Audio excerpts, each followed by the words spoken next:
평택 성모병원에서 감염된 메르스에 걸린 이른바 14번 환자가 서울의 한 대형 병원에 입원을 했었고 그 병원에서 의사도 감염이 됐고 또 다른 입원했었던 환자들이 잇따라 메르스에 감염되면서 이곳이 제2의 감염 거점으로 지목되고 있습니다. 보건당국이 곧 이 병원의 이름, 서울의 대형 병원 이름을 공개하기로 했습니다. 네, 이런 가운데 우리나라에 유입된 메르스 바이러스가 중동의 메르스 바이러스와 유전자 변이는 없는 것으로 보인다고 밝혔습니다. 취재기자 연결해서 알아보겠습니다. 김기봉 기자. 네, 김기봉입니다. 네, 보건당국이 이 병원의 이름을 공개하기로 했는데 그만큼 위험성이 커졌다고 보면 되는 겁니까? 네, 그렇습니다. 병원명을 공개한다는 것은 단순히 이름을 밝히는 데 그치지 않고 그 병원의 의료진과 방문객들을 전수조사하겠다는 의미입니다.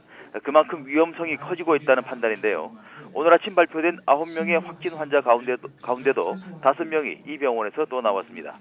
보건당국은 평택 성모병원에 이어 이 병원에서 제2의 감염 웨이브, 그러니까 제2의 유행이 일어날 가능성이 크다고 보는 것입니다. 환자의 잠복기 등을 고려할 때 오늘과 내일, 모레까지가 환자 발생의 정점이 될 것으로 보고 있습니다. 이런 가운데 바이러스 변종 여부에 대해서는 1차 답변이 나왔는데요. 국내 유입된 메르스 바이러스가 중동의 바이러스와 다르지 않다는 것입니다. 국립보건연구원이 메르스 2번 환자의 검체로부터 바이러스를 분리 배양해 전체 유전체 염기 서열을 분석한 결과 유전자 변이는 없는 것으로 확인됐다고 설명했습니다. 네.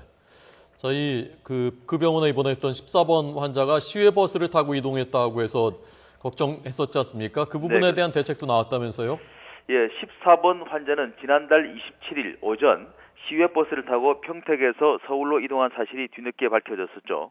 보건당국은 14번 환자가 탔던 버스 차량과 운전기사를 파악했다고 설명했습니다.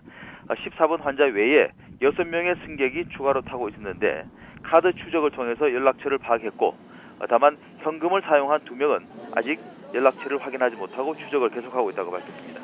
보건당국은 탑승객이 그나마 많지 않았기 때문에 버스 안에서의 전파 가능성은 크지 않다고 판단하지만 철저히 추적 관리하고 있다고 말했습니다. 이와 함께 메르스에 대한 체계적인 대응을 위해 국립중앙의료원을 중앙거점의료원으로 지정했다고 밝혔습니다. 이것은 기존 입원 환자들은 모두 다른 병원으로 이송하고 오직 메르스 환자 치료만 하기로 했다는 것입니다. 국립중앙의료원은 이에 따라 메르스 치료를 총괄 관리하고 수도권 지역거점의료원의 지원 역할도 하게 됩니다. 지금까지 사회정책부에서 YTN 김기봉입니다.